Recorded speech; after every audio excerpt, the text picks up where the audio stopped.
está continuando no estudo ou na leitura do livro O Juízo de Deus é Revelado, dessa vez no capítulo 11. Estamos chegando na reta final. Hoje temos aí 14 páginas para ler. Nós estamos estudando sobre as 3 mensagens angélicas, que é onde o livro está baseado, fundamentado em Apocalipse 14, do verso 6 ao 12. E nós vimos a primeira mensagem angélica, que vai do capítulo 3 até o 6, mostrando ali o juízo, a norma do juízo. E agora estamos estudando a segunda mensagem, que é o verso 8. Caiu a grande Babilônia. Já identificamos a Babilônia do Apocalipse, que é também a grande meretriz, e que é também o chifre pequeno de Daniel 7. E agora nós vamos encerrar com a parte 3, que é quem é Babilônia. Contudo, ainda iremos voltar a esse tema quando estudarmos o capítulo 13, obviamente, E depois vamos dar sequência também, dando sequência, no caso aqui também ainda, com as ações de Babilônia contra a lei de Deus. Já identificamos quem é Babilônia e agora vamos ver as ações dela contra a lei de Deus. Continuar vendo, Vimos no capítulo 10, são 3 partes, e agora é a segunda parte, no capítulo 11, página, se eu não me engano aqui, 79. Deixa eu ir rodando aqui, descendo. E vamos dar início a mais uma leitura deste livro, Não é necessário fazer comentários, porque os comentários já estão aqui. Então, para não ficar muito longo os vídeos, eu estou evitando fazer comentários adicionais, Embora seja até extensivo, esse tema, a gente procura se aprofundar, mas não é esgotado, Nenhum tema desse é esgotado, Então, a gente pode ainda aí argumentar, conversar muito sobre cada episódio desse, sobre o tema que foi aqui abordado. Oremos. Bondoso Deus e Pai que estás nos céus, neste momento, em nome de Jesus, rogamos-te, Senhor, teu Santo Espírito, para a melhor compreensão, Senhor, da tua palavra, em nome de Jesus. Amém. Aqui diz, certo? As ações de Babilônia contra a lei de Deus, parte 2. Agora que já vimos um pouco sobre as leis na Bíblia e sua vigência para hoje, iremos detalhar a lei eterna de Deus, os 10 mandamentos. Nós vimos que existem pelo menos 4 tipos de leis na Bíblia. A lei dos 10 mandamentos, a lei civil, a lei cerimonial, e as leis de saúde, certo? E a lei cerimonial, por exemplo, ela não está mais em vigência hoje, porque tudo se cumpre em Cristo Jesus. E as demais leis, elas se resumem ali nos 10 mandamentos, E algumas leis ali não são mais em vigor hoje, Alguns casos da lei civil, por exemplo. Mas as leis de saúde e os 10 mandamentos eles são eternos, porque os princípios extraídos ali da lei civil, eles foram fundamentados, baseados todos nos 10 mandamentos. Inclusive a questão de cuidar do corpo. Por isso que a lei de saúde também ainda está em vigor, porque nós seremos julgados por aquilo que a gente faz ou deixa de fazer no corpo, que é tempo e morada do Espírito Santo. Então, continuando, diz: também iremos ver um pouco das diferenças entre os 10 mandamentos e a lei cerimonial. É importante repetir novamente o que já foi dito em temas anteriores, que os 10 mandamentos não salvam a ninguém. Aí sai um erro de digitação, certo? Os 10 mandamentos não salvam a ninguém. A salvação é concedida unicamente pelos méritos de nosso Senhor e Salvador Jesus Cristo. Porém, ninguém será salvo estando em desobediência descarada à lei de Deus, pois ela é a norma do juízo divino, como temos visto em capítulos anteriores, Eclesiastes 12 verso 13 e 14, e Tiago 2, verso 10 ao 12. Em Romanos 3,20 está escrito: visto que ninguém será justificado diante dele por obras da lei, em razão de que pela lei vem o pleno conhecimento do pecado. Que diremos, pois? É a lei pecado? De modo nenhum. Mas eu não teria conhecido o pecado, senão por intermédio da lei. Pois não teria eu conhecido a cobiça, se a lei não dissera, não cobiçarás. É igual uma criança, né? Ela vai crescendo e vai aprendendo o que pode e o que não pode fazer. Ela faz certo tipo de coisa que é errado, né? Mas na consciência dela ali, tá tranquilo. Por exemplo, uma criança fazer mal a um animal, um gato, bater num gato, um exemplo, né? E aí você não vai deixar, você vai explicar a ela: olha, não pode fazer isso. Eu tenho que dar carinho ao bichinho, tem que dar amor, e aí ela vai aprendendo, né? Vai aprendendo ali que é um ser vivo, e que tem que ser amado também. A lei dos 10 mandamentos, aliás, o propósito da lei cerimonial era apontar para o Salvador vindouro, mostrando que a transgressão da lei de Êxodo 20 gera a morte eterna, e por isso o ser humano pecador necessita de um Salvador. Aí eu terminei comendo uma palavra, né? Por isso o ser humano pecador necessita de um Salvador. Alguém queria morrer no lugar do pecador. A lei dos 10 mandamentos nos ajuda, tal como um espelho, a enxergar nossos erros e buscar nos limpar.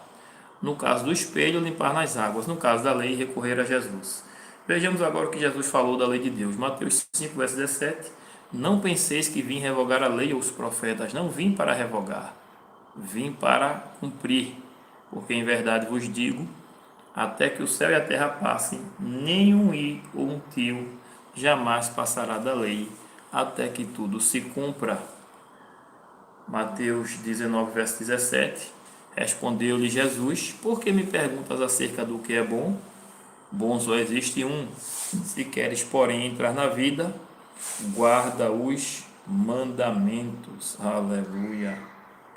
João 15, verso 10. Se guardares os meus mandamentos, permanecereis no meu amor, assim como também eu tenho guardado os mandamentos de meu Pai, e no seu amor permaneço. Jesus sempre esteve em íntima conexão com o Pai. O seu prazer estava em fazer a vontade de seu Pai. Salmo 40, verso 8. Nisso deixou clara a vigência da lei de Deus. Com relação à lei cerimonial, ela passou a existir no Sinai. Êxodo 25, verso 8. Pois não havia ainda santuário terrestre. Embora desde a entrada do pecado no mundo já houvesse o sacrifício de animais, como relatado, por exemplo, no primeiro pecado de Adão. Como visto também no capítulo passado, a lei cerimonial cumpriu a sua função com a morte de Jesus Cristo. Os versos Mateus 27, 59 e 61, eu botei 51, mas é 61, Daniel 9, verso 27. Como foi dito também no tema passado, não podemos usar textos da lei cerimonial para explicar os 10 mandamentos, nem vice-versa. Neste erro, muitos caem e ensinam a outros o mesmo. Muitos teólogos usam os textos de Colossenses 2, versos 16 e 17, para dizer que não é mais necessário guardar o sábado. Vejamos o que está escrito, Colossenses 2,16. Ninguém, pois, vos julgue por causa de comida e bebida, ou dia de festa, ou lua nova, ou sábados, porque tudo isso tem sido sombra das coisas que haviam de vir. Porém, o corpo é de Cristo. Diante desses versos, os inimigos do sábado argumentam. Está vendo aí? Não devemos mais guardar o sábado. Quando tiramos um verso fora de seu contexto, podemos manipulá-lo como quisermos. É importante, por isso, entendermos todo o contexto que envolve a passagem referida em seu capítulo, como também o que a Bíblia diz a respeito desse determinado assunto. Ou seja, o capítulo realmente, qual o contexto que Paulo falou aquilo ali? O que a Bíblia fala sobre a questão da guarda do sábado?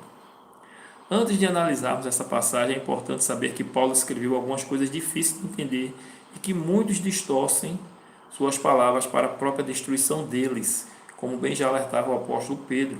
Segundo a carta de Pedro, capítulo 3, verso 15, ele disse: e tende por salvação a longanimidade de nosso Senhor, como igualmente o nosso amado irmão Paulo vos escreveu, segundo a sabedoria que lhe foi dada.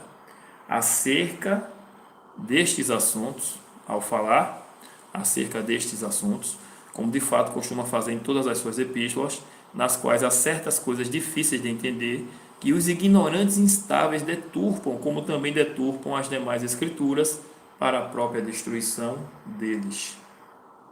Ao lermos Colossenses 2, verso 17, apenas o que fica nítido ali é que Paulo está falando de julgamento. Não sabemos se as pessoas ali estavam sendo julgadas porque não eram judeus e observavam aqueles ritos, ou se estavam sendo julgadas por não observar.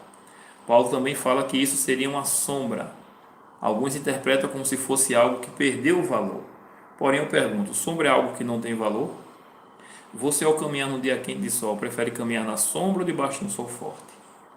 Veja que à primeira vista, e com base num único texto, fica um pouco confusa a situação.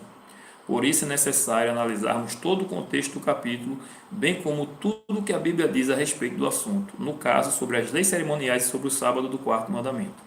Diante disso, é importante saber também que os feriados, as festas de Israel, também eram chamadas de sábado, porque sábado no hebraico tem uma conotação de celebração e descanso. Deixa eu tomar um gole de água aqui porque eu estou um pouco enfermo.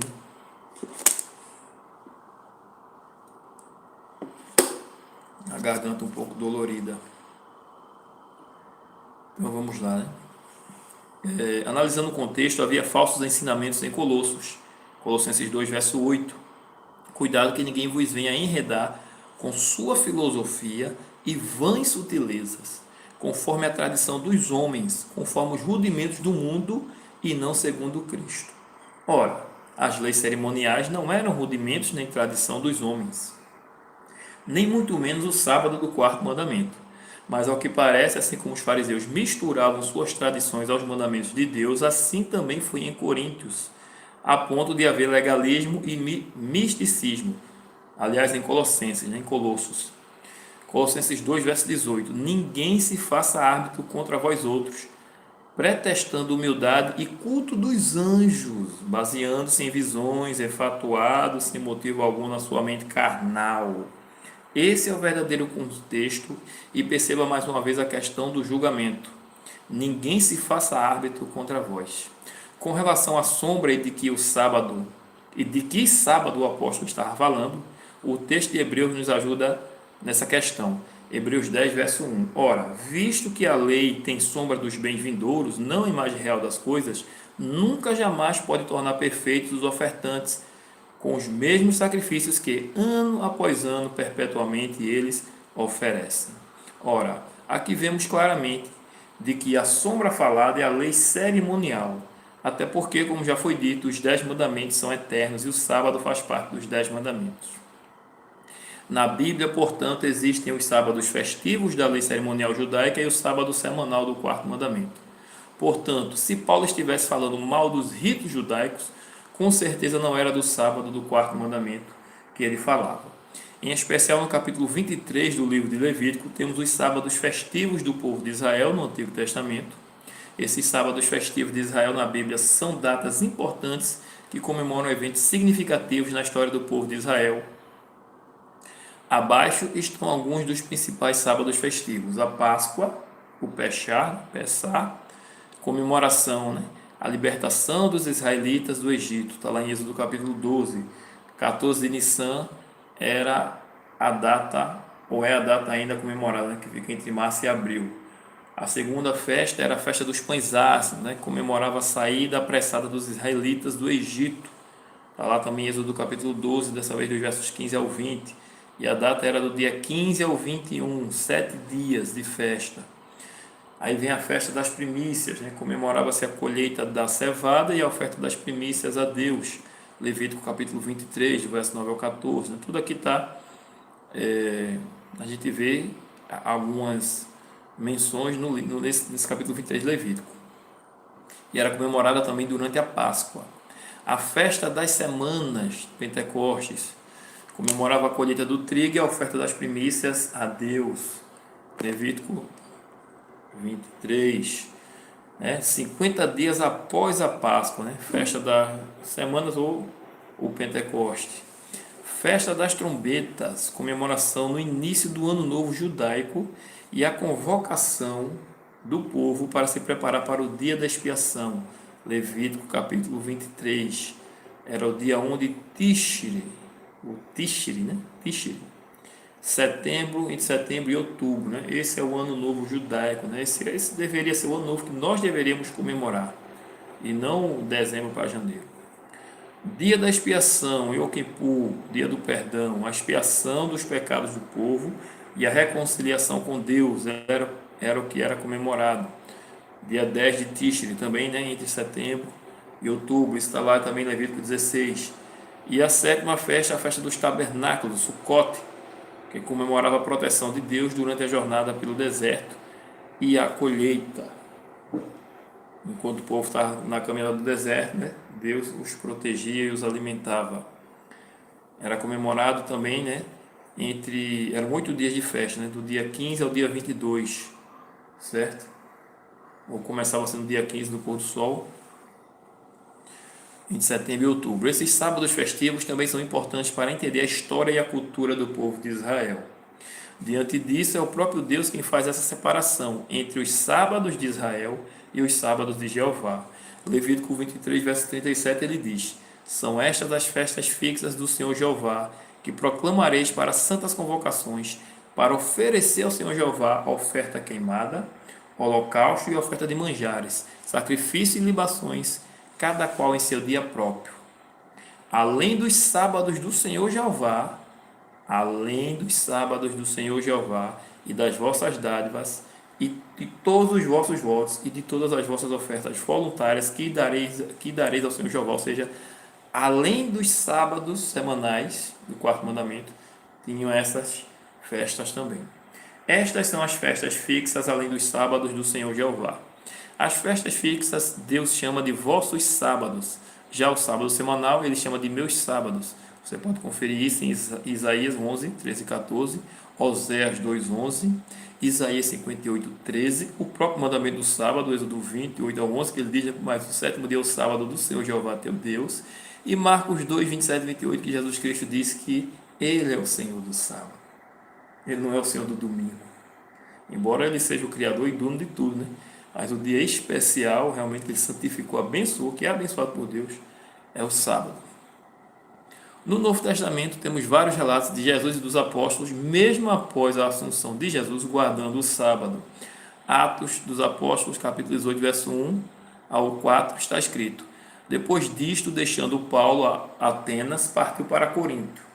Lá encontrou certo judeu chamado Áquila, natural do Ponto, recentemente chegado da Itália com Priscila, sua mulher, em vista de ter Cláudio decretado que todos os judeus se retirassem de Roma. Paulo se aproximou deles e, posto que eram do mesmo ofício, passou a morar com eles e ali trabalhava, pois a profissão deles era fazer tendas, e todos os sábados discorria na sinagoga, persuadindo, ou seja, convencendo tanto judeus como gregos. Judeus como gregos. É impressionante que, mesmo de tantas evidências sobre a guarda do sábado, inclusive no Novo Testamento, os inimigos ainda tentam argumentar dizendo que Paulo guardava o sábado porque era judeu. Ora, como se Deus fizesse acepção de pessoas e dividisse judeus de gentios. Tais argumentos, obviamente, não se sustentam na Bíblia, pois o texto lido mostra que também os gregos, no sábado, frequentavam as sinagogas.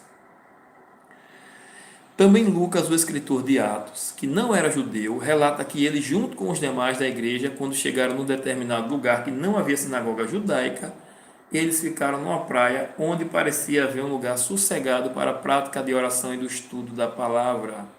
Atos 16, verso 13, no sábado saímos da cidade para junto do rio, onde nos pareceu haver um lugar de oração, e assentando-nos, falamos às mulheres que para ali tinham concorrido. Vejamos o que o apóstolo Paulo fala sobre a lei de Deus. Romanos 7, verso 7. Que diremos, pois? É a lei pecado? Esse verso, inclusive, a gente já leu, né? Mas vamos ler de novo, porque o método da repetição é o método do ensino de Deus. Quanto mais você repete, mais você vai ficando, mais vai memorizando e aprendendo, né? E ficando expert no assunto. Que diremos, pois? É a lei pecado? De modo nenhum. Mas eu não teria conhecido o pecado senão por intermédio da lei, pois não teria eu conhecido a cobiça se a lei não dissera não cobiçarás. Verso 12 de Romanos 7. Por conseguinte, a lei é santa e o mandamento santo e justo e bom. Veja, Deus é santo, Deus é justo e é bom. E a sua lei é santa, o mandamento santo, justo e bom. Ou seja, é o caráter, a expressão do caráter de Deus é a sua lei. Como tem gente que quer mudar a lei de Deus, né? Como é que pode? É querer mudar o próprio Deus. Porque bem sabemos que a lei é espiritual. Eu, todavia, sou carnal, vendido à escravidão do pecado. A lei é espiritual. Porque no tocante ao homem interior tem um prazer na lei de Deus. Aí vem o capítulo 8, versos 7 e 8. Por isso, o pendor, ou a inclinação da carne, é inimizade contra Deus, porque só se inclina para as coisas do mal, pois não está sujeito à lei de Deus, nem mesmo pode estar. Portanto, os que estão na carne não podem agradar a Deus. Aqueles que tentam refutar a guarda do sábado, eles estão na carne. Eles não estão sujeitos à lei de Deus, porque eles estão aqui na carne, querem ser mais sábios do que Deus e dizer qual dia que deve ser guardado. Fuja desses líderes. Romanos 3, verso 31. Anulamos, pois, a lei pela fé? Muitos dizem que vivem no tempo da graça, né? Só que a graça existe desde a fundação do mundo. Anulamos, pois, a lei pela fé? Não, de maneira nenhuma. Antes, confirmamos a lei. Andam juntas, né? Complementa a outra. Porque você guarda a lei quando peca, pede perdão e a graça lhe cobre. E a graça também lhe dá o poder para você guardar a lei. O apóstolo Paulo era totalmente coerente com os ensinos sagrados. Cada coisa em seu devido lugar. Justificados somos unicamente por Jesus Cristo. Porém, isso não anula de maneira nenhuma a obediência à lei de Deus. Muito pelo contrário. Porém, como Paulo disse, os carnais não podem agradar a Deus porque não obedecem à sua lei. Deuteronômio 31, verso 24. Tendo Moisés acabado de escrever integralmente as palavras desta lei num livro, deu ordem aos levitas que levavam a arca da aliança do Senhor Jeová, dizendo: Tomai este livro da lei e ponde-o ao lado da arca da aliança do Senhor Jeová, vosso Deus, para que ali esteja por testemunha contra ti. Aqui temos toda a lei que foi escrita por Moisés sendo colocada do lado de fora da arca. Êxodo 31, verso 18. E tendo acabado de falar com ele no Monte Sinai, deu a Moisés as 2 tábuas do testemunho, tábuas de pedra escritas pelo dedo de Deus. 32, verso 15. E voltando-se, desceu Moisés do monte com as 2 tábuas do testemunho nas mãos, tábuas escritas de ambos os lados, de um e de outro lado estavam escritas. As tábuas eram obra de Deus. Também a escritura era a mesma escritura de Deus, esculpida nas tábuas, mesma caligrafia de Deus. Que coisa linda. Êxodo 34, verso 1. E quase que eu derrubava o celular aqui. Deixa eu ajeitar aqui o suporte. Veja que coisa linda, né? Escrita a própria caligrafia de Deus. E tem gente que quer mudar a lei de Deus. Misericórdia. Quer dizer que a lei não é mais válida. Isso é obra do cão. Isso é obra do diabo que odeia a lei de Deus. Não seja enganado. Vamos lá, né? Então, 34, verso 1 agora. Então disse o Senhor Jeová a Moisés: Lavra 2 tábuas de pedra como as primeiras, e eu escreverei nelas as mesmas palavras que estavam nas primeiras tábuas que quebraste. Deuteronômio 10, verso 2. Escreverei nas 2 tábuas as palavras que estavam nas primeiras que quebraste, e as porás na arca. Então escreveu o Senhor Jeová nas 2 tábuas, segundo a primeira escritura, os 10 mandamentos que ele vos falara no dia da congregação, no monte, no meio do fogo, e o Senhor Jeová mas deu a mim. Moisés falando, né? E o verso 5: Virei e me desci do monte, e pus as tábuas na arca que eu fizera, e ali estão como o Senhor Jeová me ordenou. Agora vamos ver os 10. Veja que Deus escreveu 2 vezes, né? Moisés quebrou, né? Aquele episódio do bezerro de ouro. Moisés, irado, arremessou as tábuas contra o chão e quebrou, mas Deus mandou fazer outras. Agora temos os 10 mandamentos que foi escrito pelo próprio dedo de Deus. Tem sua caligrafia sendo colocado dentro da arca que ficava no lugar santíssimo do santuário, onde a glória de Deus se manifestava. Aleluia! Moisés, ao descer do monte e ver a idolatria do povo, arrojou as tábuas da lei no chão, as quebrando. Porém, isso não anulou a lei. E o Senhor mandou Moisés lavrar outras tábuas e escreveu novamente. Outra coisa importante que devemos saber é que o santuário terrestre era uma cópia do santuário original, o santuário celestial. Portanto, aquela arca que foi construída e colocada no santuário terrestre era uma cópia do celestial. Hebreus 8, verso 1, Hebreus 9, verso 23 e 24, mostra que existe um santuário no céu e que o terrestre era uma cópia do de lá, bem como as tábuas da lei. Não deixa eu ler de novo. Portanto, aquela arca que foi construída e colocada no santuário terrestre era uma cópia do celestial, bem como as tábuas da lei. Isso é importantíssimo saber, porque assim como o salmista afirma, os céus anunciam a sua justiça, Salmo 50, verso 6, assim após o toque da última trombeta, num contexto de juízo, vai aparecer no céu para toda a humanidade ver a arca da aliança, e todos poderão ver onde pecaram contra Deus. Você encontra isso em Apocalipse 11, no toque da última trombeta, os versos 15 ao 19. A festa das trombetas anunciava o que? O dia do perdão, o dia da expiação. E a última trombeta vai anunciar o que? A justiça de Deus. Exatamente isso, né? O perdão para aqueles que guardaram os mandamentos de Deus e foram obedientes, fiel até a morte, como diz Apocalipse, e a condenação para aqueles que não guardaram, porque a lei será estampada no céu e todo olho verá, assim como a volta de Jesus. E se aqui na terra a Babilônia conseguiu lançar por terra a verdade, Daniel 8:10, e assim suas filhas confirmarem a mentira de que o domingo agora é o dia de guarda e não o sábado, lá na arca original no céu, pode ter certeza que ninguém foi mexer na lei de Deus.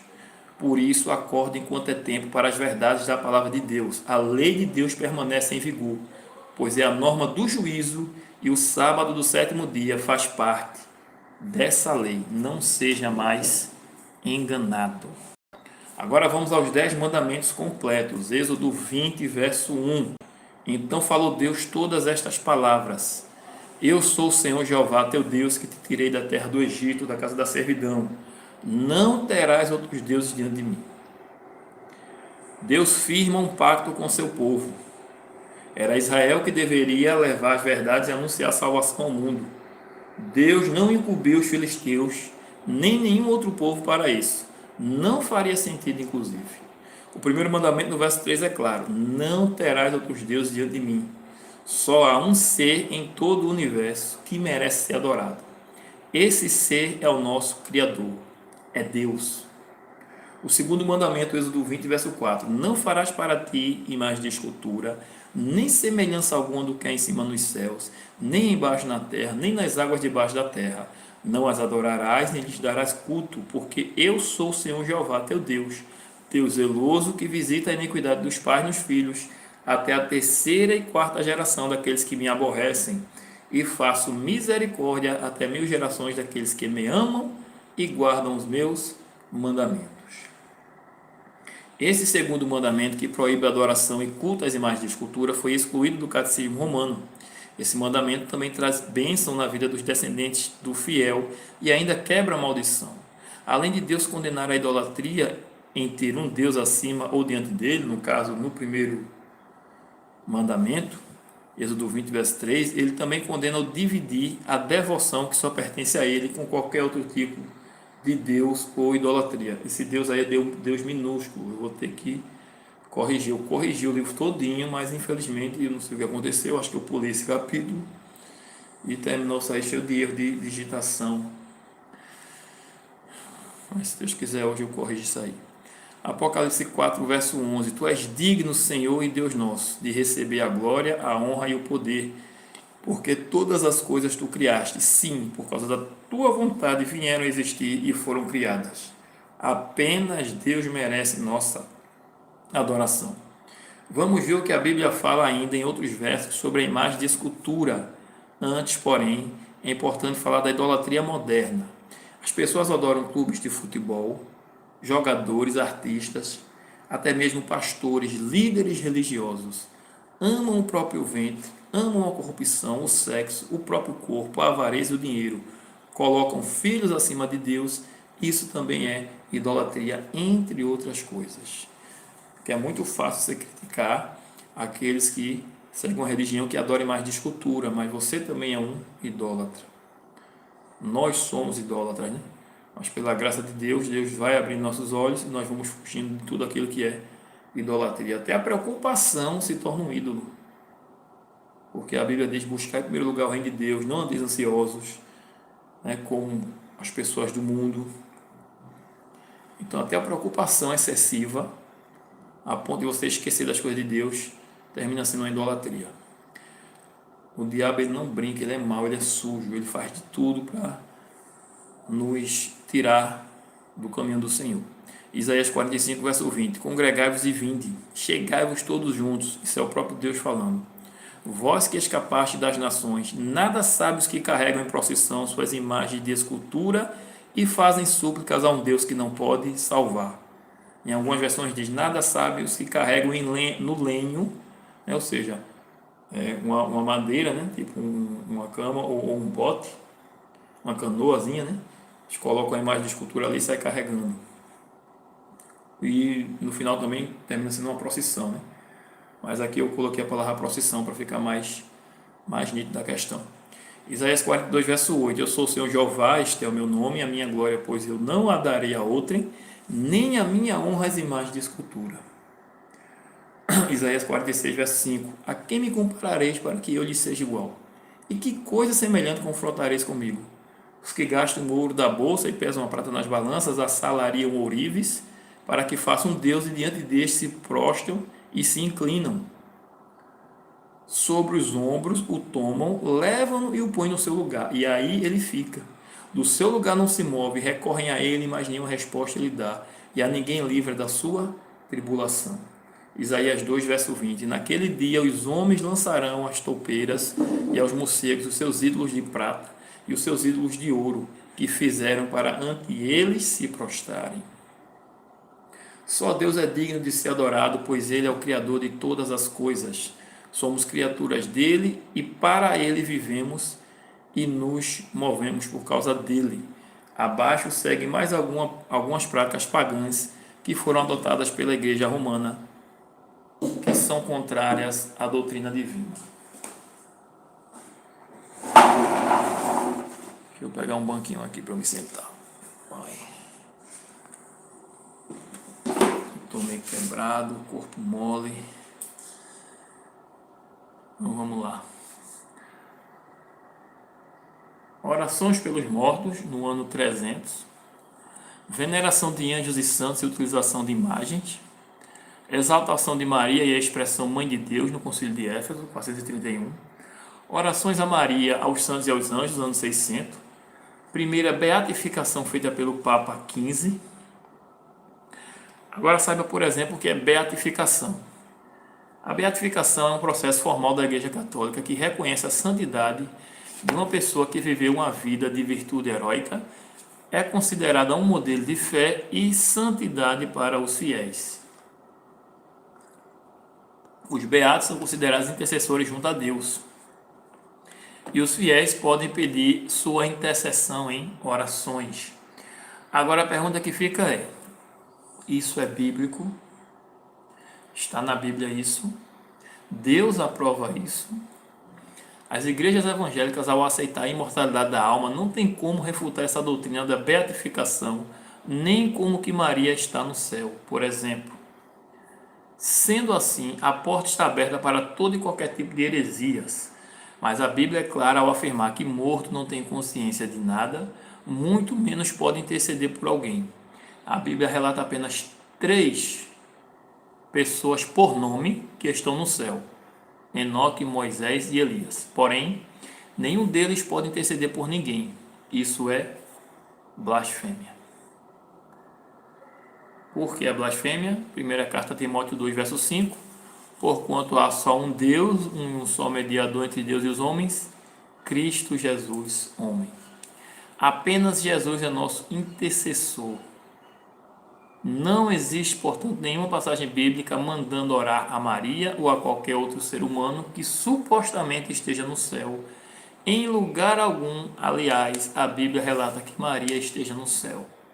A ascensão de Maria, também conhecida como Assunção de Maria, é um dogma da Igreja Católica que celebra a elevação da Virgem Maria ao céu em corpo e alma ao término de sua vida terrena.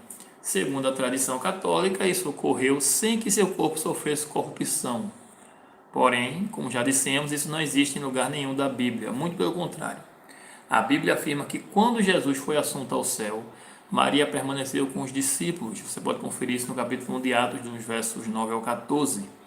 Com relação à data da suposta ascensão de Maria, não existe uma data específica registrada para isso, mas a Igreja Católica celebra essa solenidade anualmente em 15 de agosto. A definição do dogma da ascensão de Maria foi formalmente definido pelo Papa Pio XII em 1º de novembro de 1950, através da Constituição Apostólica Agora eu vou me atrapalhar para ler. Munificentíssimos Deus.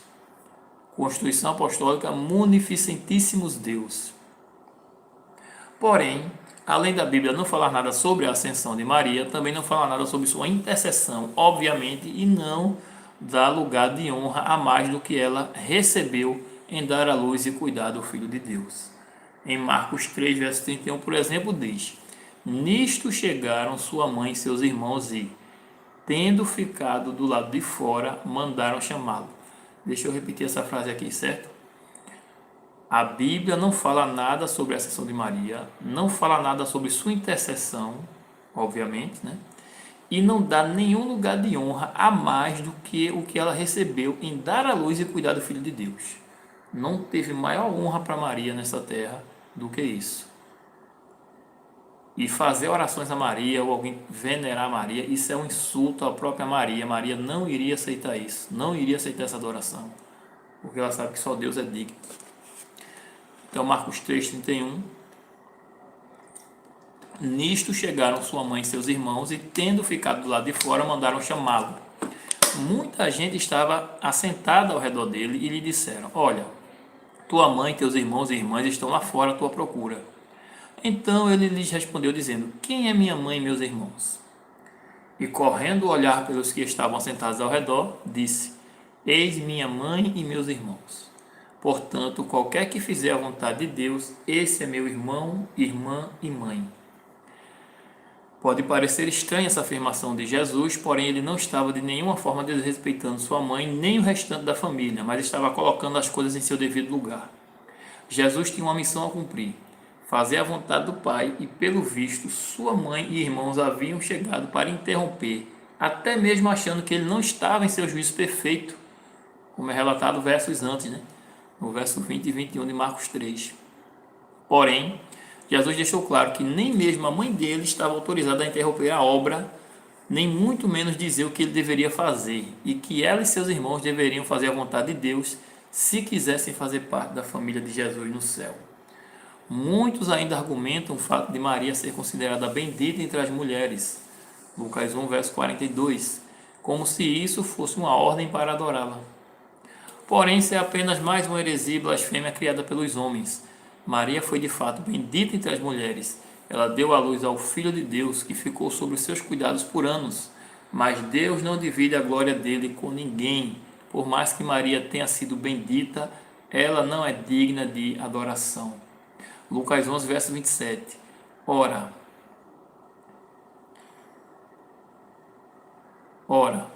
aconteceu que ao dizer Jesus estas palavras, uma mulher que estava entre a multidão exclamou e disse: Bem-aventurada aquela que te concebeu e os seios que te amamentaram. Ele, porém, respondeu: Antes, bem-aventurados são os que ouvem a palavra de Deus e aguardam. Mais uma vez, Jesus coloca as coisas no lugar e adverte que o fato de que, por Maria ter sido sua mãe, não a torna superior a ninguém. João 19, verso 25. E junto à cruz estavam a mãe de Jesus e a irmã dela, e Maria, mulher de Clopas, e Maria Madalena. Vendo Jesus sua mãe, junto a ela o discípulo amado, disse: Mulher, eis aí teu filho. Depois disse ao discípulo: Eis aí tua mãe. Dessa hora em diante, o discípulo a tomou para casa. Mesmo nas horas de mais sofrimentos, terríveis sofrimentos em sua vida, Jesus se preocupava com as pessoas. As mulheres ele já havia dito que elas deveriam chorar por elas mesmas e por seus filhos, e não por ele. Lucas 23, verso 27 e 28. E nesse momento na cruz ele volta seus olhares para sua mãe e pede que o discípulo João cuide dela, e João a leva para sua casa. Ou seja, João fica incumbido de cuidar de Maria, e não vemos nenhuma recomendação, nem aqui, nem no primeiro capítulo de Atos, quando Jesus se despede dos apóstolos para que João ou qualquer outra pessoa ou discípulo de alguma forma buscasse a Maria em busca de auxílio na esperança que ela rogasse ao Filho. Não existe intermediário humano entre qualquer outra pessoa e Deus. Pelo vivo e novo caminho, temos acesso direto ao trono da graça. Hebreus 10, versos 19 e 20 e 4,16. Jesus Cristo, por meio da sua carne, abriu esse caminho, né? Porque no santuário ninguém podia adentrar ao lugar santo nem ao lugar santíssimo se não fosse o sacerdote, o sumo sacerdote. Mas agora, pela fé, por esse vivo e novo caminho, nós temos acesso direto ao trono da graça por meio de Jesus Cristo. Maria foi bendita e privilegiada entre as mulheres e continua sendo, mas isso não a torna uma divindade, nem muito menos alguém da divindade. Maria está nesse momento dormindo no sono dos justos, esperando a ressurreição dos justos na volta de nosso Senhor e Salvador Jesus Cristo. E com relação ao estado dos mortos, que é o caso de Maria, morto não tem consciência de nada, estão dormindo inconscientemente. Do contrário do que Babilônia e suas filhas ensinam, que a pessoa quando morre tem um espírito que sai do corpo e esse não morre, a Bíblia diz o contrário. Aqui tem um estudo adicional, que é o mundo dos mortos. Eu tenho esse estudo separado, certo? Em PDF. Se entrar em contato comigo, eu posso enviar esse estudo separado. Onde vão os mortos após a morte? A verdade sobre a morte. E assim como aos homens está ordenado morrerem uma só vez, vindo depois disto o juízo, Hebreus 9, 27. Para compreendermos o que sucede com o ser humano logo após sua morte, é necessário entendermos como Deus criou o homem. Então formou Jeová Deus ao homem do pó da terra e lhe soprou nas narinas o fôlego de vida, e o homem passou a ser alma vivente. Gênesis 2, verso 7. Portanto, pó da terra, mais sopro de Deus, fôlego de vida, igual a alma vivente, ser vivo. É importante notarmos essa expressão bíblica, alma vivente. Nisso a Bíblia já deixa claro que não temos uma alma, mas somos uma alma. E os filhos de José, que ele nasceram no Egito, eram 2. Todas as pessoas da casa de José que vieram para o Egito foram 70. Todas as pessoas. Gênesis 46, verso 27. Aqui diz: com 70 almas teus pais desceram ao Egito. Então veja, em Gênesis fala que eram 70 pessoas e aqui fala 70 almas. As almas eram o quê? Alma vivente, ser vivo. Ninguém estava morto e foi para o Egito. Eis que todas as almas são minhas, como a alma do Pai, também a alma do Filho é minha. A alma que pecar essa, morrerá. Ezequiel 18, verso 4. É a mesma coisa que você dizer, por exemplo, fulano afrontou a minha pessoa. Quem é a minha pessoa? Minha pessoa sou eu. Mas um modo, eu não tenho uma pessoa. Minha pessoa sou eu. Né? Mas essa figura de linguagem a gente fala assim, a mesma coisa aqui. Quando fala, por exemplo, a alma dos decapitados, a alma do filho, a alma do pai, é uma figura de linguagem. A pessoa, ele está falando. E aqui diz, né? A alma que pecar, essa morrerá. O que acontece com o homem quando ele morre? Acontece o processo inverso ao da criação. Na criação, ele formou o homem do pó da terra com fôlego de vida e se tornou alma vivente. Na morte, o corpo volta ao pó, é retirado-lhe o fôlego de vida, que volta a Deus. E dá o quê? O corpo, sem o fôlego de vida, morte. O ser humano deixa de existir. Agora não é mais uma alma vivente, é uma alma morta. O ser humano tem consciência de alguma coisa quando está morto? E para onde ele vai de imediato após a sua morte? Céu, inferno, purgatório, reencarna? Porque os vivos sabem que hão de morrer, mas os mortos não sabem coisa nenhuma, nem tampouco terão eles recompensa, porque a sua memória jaz no esquecimento. Eclesiastes 9, verso 5. Tal como a nuvem se desfaz e passa, aquele que desce à sepultura jamais tornará a subir. Nunca mais tornará a sua casa, nem o lugar onde o conhecera, jamais. Ele só retorna agora na ressurreição da vida. Se tiver salvo, se não tiver salvo, vai retornar, vai reviver para a ressurreição da morte. A verdade sobre a morte. A Bíblia deixa claro: o morto não tem consciência de nada. Não tem mais ódio, amor, alegria, dor, nenhum sentimento ou sensação nenhuma, nada. E nunca mais tornará a sua casa. Mas então, e aquelas reuniões que supostamente um médium recebe uma carta paranormal da pessoa querida que já morreu, ou outros que recebem algum espírito? Porque os tais são falsos apóstolos, obreiros fraudulentos, transformando-se em apóstolos de Cristo. E não é de admirar, porque o próprio Satanás se transforma em anjo de luz. 2 Coríntios 11, verso 13 e 14. Porque eles são espíritos de demônios, operadores de sinais, e se dirigem aos reis do mundo inteiro, com o fim de ajuntá-los para a peleja do grande dia do Deus Todo-Poderoso. Apocalipse 16, verso 14. Oh, meu Deus. Não vou atualizar nada agora, não. Satanás é enganador. Não quer que o ser humano compreenda que só existe chance de salvação enquanto há vida. Pode viver do jeito que você quiser. Quando morrer, vai ter outra chance. A chance é quando você se acorda, como diz a palavra de Deus, as misericórdias do Senhor se renovam a cada manhã. Perceba também que essas pessoas sempre estão no lugar bom, muitos em posições de destaque, mas nunca relatam nada sobre Jesus e nenhuma condenação ao pecado. Quando vos disserem, consultai os necromantes e os adivinhos que chorei e murmuram, acaso não consultará o povo ao seu Deus? A favor dos vivos se consultarão os mortos? À lei e ao testemunho. Se eles não falarem desta maneira, jamais verão a alva.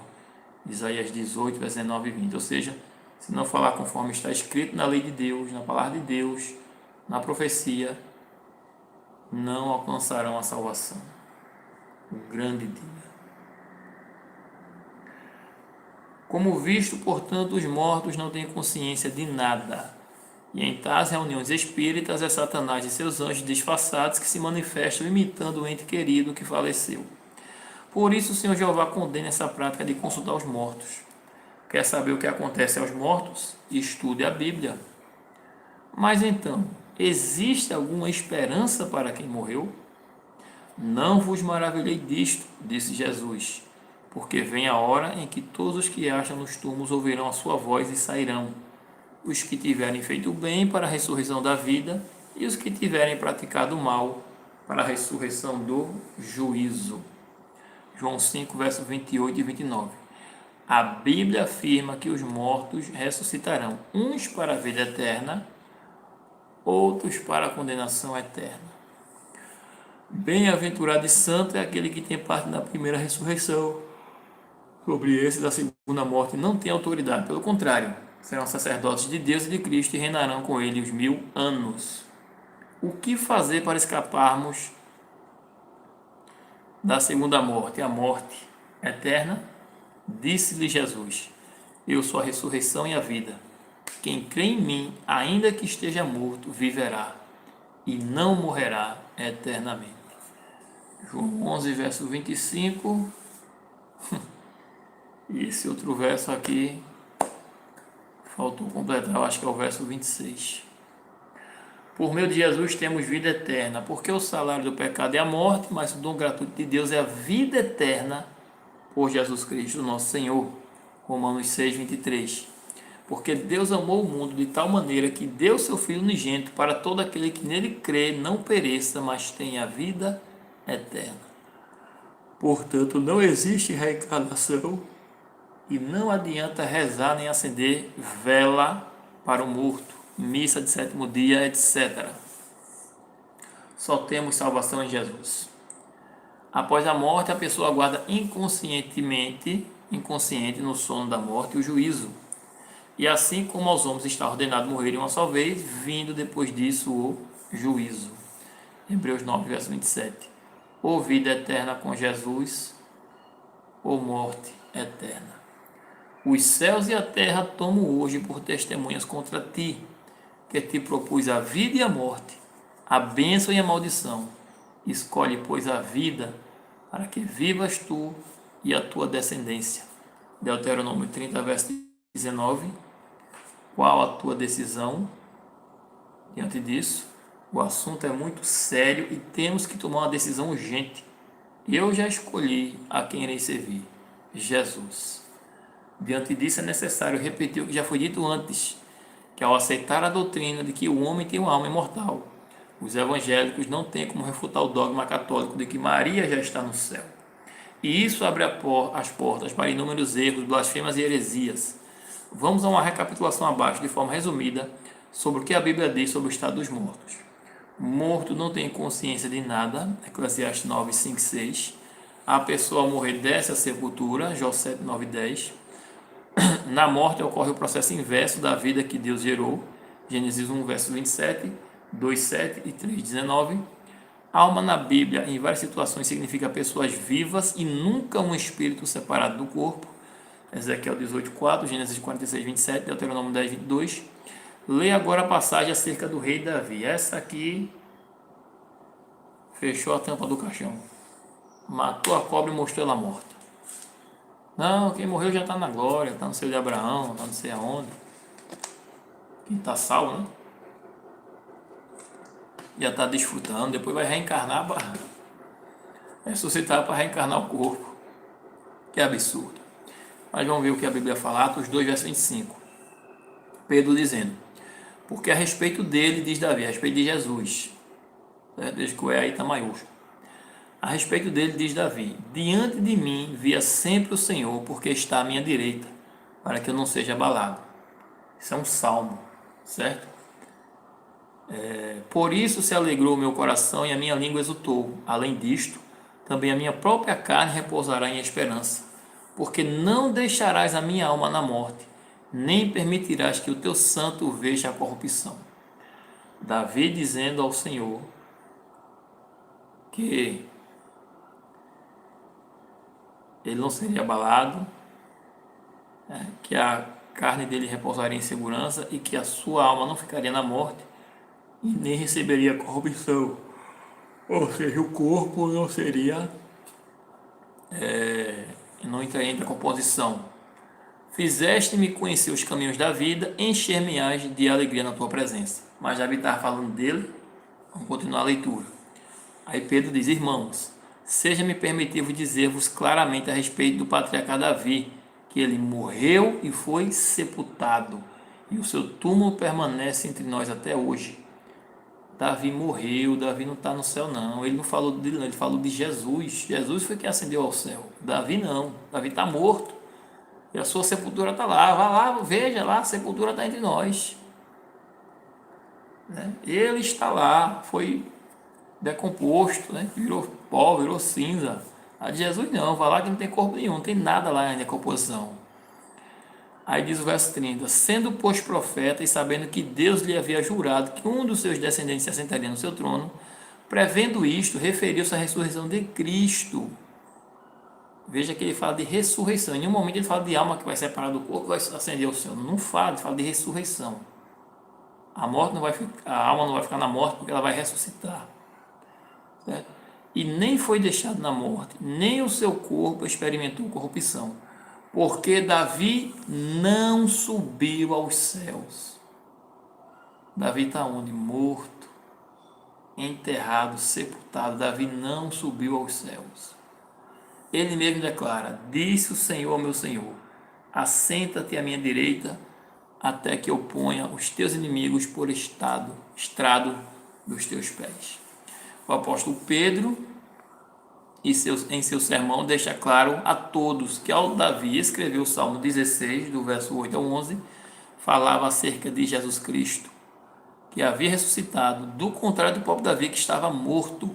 Sua sepultura se encontrava entre eles, e Davi não subiu aos céus. Então, como é que alguém pode ensinar que a alma da pessoa não morreu, a alma sai do corpo? Onde é que ensina a Bíblia? A Bíblia fala que Davi que não subiu aos céus. João 3,16, porque Deus amou ao mundo de tal maneira que deu seu Filho unigênito, para que todo o que nele crê não pereça, mas tenha a vida eterna. Romanos 6, verso 23, porque o salário do pecado é a morte, mas o dom gratuito de Deus é a vida eterna em Cristo Jesus, nosso Senhor.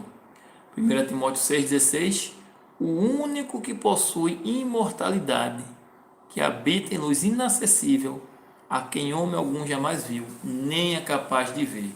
A ele honra e poder eterno. Amém. A Bíblia é clara, só Deus é imortal e só iremos receber a imortalidade quando Jesus vier. E só será eterno quem aceitar Jesus. Quem não aceitar Jesus sofrerá o dano da segunda morte, que é a morte eterna. Ninguém queimará eternamente. Isso é uma invenção de Satanás e distorce o caráter de Deus. Isso tudo ocorre quando Roma exclui o que é o segundo mandamento, que adore mais de escultura e etc. Aí vem todas essas heresias por causa de um mandamento que foi excluído. Terceiro mandamento, Êxodo 20, verso 7. Não tomarás o nome do Senhor Jeová teu Deus em vão, porque o Senhor Jeová não terá por inocente o que tomar o seu nome em vão. Aí o tetragrama, este é o nome impronunciável de Deus, que em português escrevemos seu tetragrama, YHWH. Você vê aí no início da frase, né? Que está em hebraico, né? Eu coloquei aí de azul para destacar. E aportuguesado chamamos de Jeová, Jeová. O nome de Deus significa o eterno, aquele que é, etc. Se referindo à sua eternidade e santidade. Com o tempo, sua pronúncia foi perdida porque os judeus tinham tanta referência ao nome de Deus que, por temor a esse mandamento, não pronunciavam com tanta facilidade como fazemos hoje. Eles substituíam por Adonai, que em hebraico significa meu Senhor. É um título usado para se referir a Deus na Bíblia hebraica, especialmente durante a oração, é uma forma de mostrar respeito e reverência. Adonai, portanto, é usado para evitar a pronúncia do nome sagrado de Deus. Yahweh, Yahvé, Jeová, o tetragrama YHWH, por respeito. Por isso usam Adonai. Porém, o mandamento não diz respeito simplesmente por pronunciar o nome correto de Deus. Não se refere a isso, aliás, mas se refere propriamente dito em seu princípio à pessoa de Deus. Isso é evidente pois o seu nome é uma referência a quem ele é. O nome de Deus, sua pessoa, deve ser invocado de forma solene para oração, seja de agradecimento, clamor, súplica, etc. Hoje, lamentavelmente, o nome de Deus vem sendo mencionado em vão e até sendo ridicularizado e profanado tanto por pessoas do mundo, gente verdadeiramente ímpia, como por pessoas que se dizem religiosas, líderes de igrejas até mesmo. O nome de Deus não deve ser usado em músicas profanas de nenhum tipo, nem em novelas, filmes ou piadas. Tampouco usar o seu santo nome para mentir para as pessoas com falsas profecias e em busca de ganhos próprios. Uma curiosidade é que o nome de Deus não aparece na Bíblia em lugar. Uma curiosidade é que o nome de Deus não aparece na Bíblia, na nossa Bíblia, em lugar de Jeová é escrito Senhor, tudo maiúsculo. Isso para o Antigo Testamento. No Novo Testamento não aparece de forma alguma, no máximo veremos a palavra Senhor. Portanto, todas as vezes que lemos no Antigo Testamento Senhor, está se referindo ao nome de Deus no seu original. Outra curiosidade é que Jeová também é o nome dado a Jesus Cristo, tanto no episódio da sarça ardente, no chamado de Moisés, como no Jardim do Éden. Quem se apresentou em ambos os episódios foi Jesus, e nos dois relatos ele é chamado de Jeová. Gênesis 3, verso 8, Êxodo 3, do verso 1 ao 22, João 1, 18, 1 Timóteo 6, 16, 1 João 4, verso 12, alguns textos aí para a gente ler. para você conferir no caso.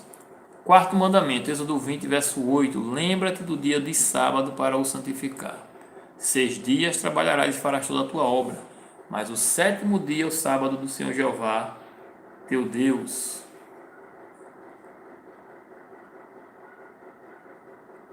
Não farás nenhum trabalho, nem tu, nem o teu filho, nem a tua filha, nem o teu servo, nem a tua serva, nem o teu animal, nem o forasteiro das tuas portas para dentro.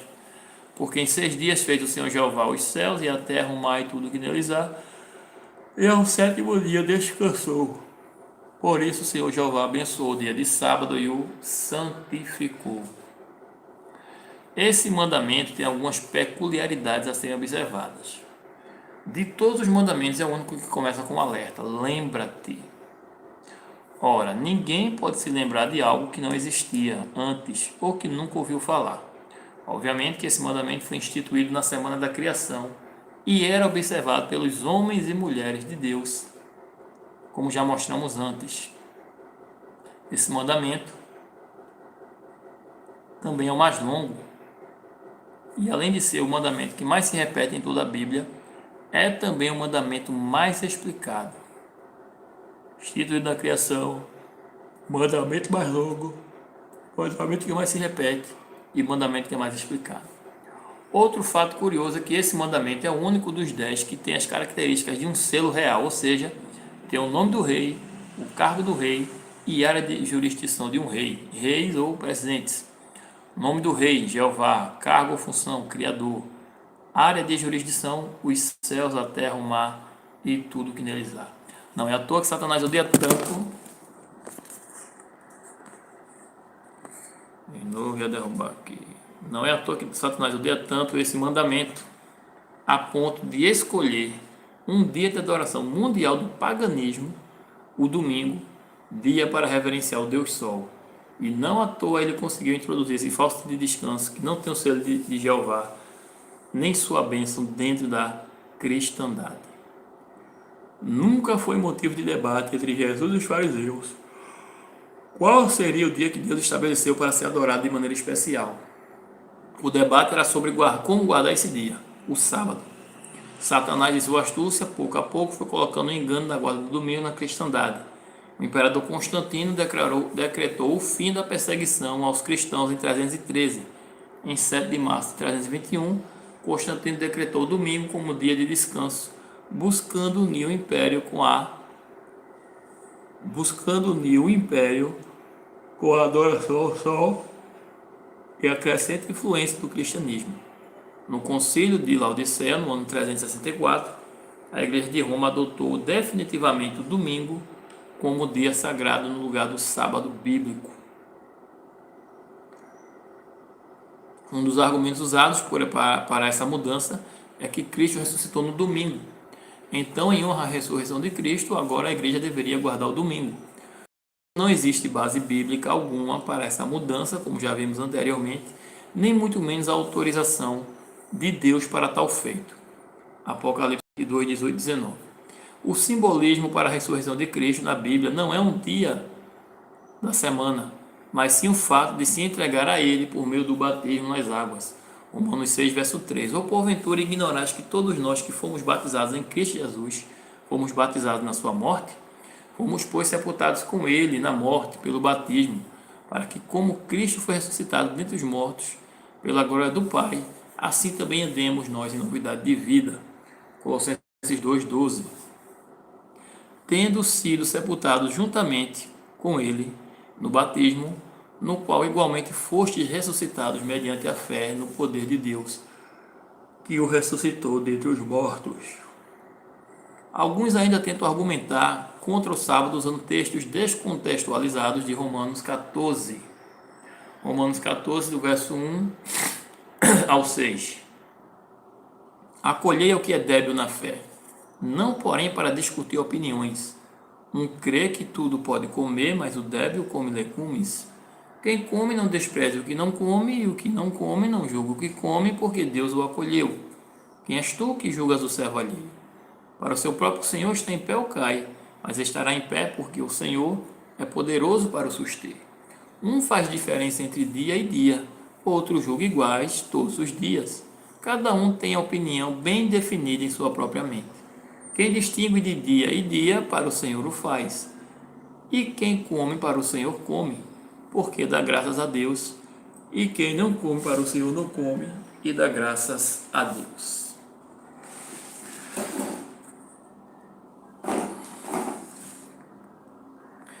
É importante entender o contexto em que a igreja estava inserida.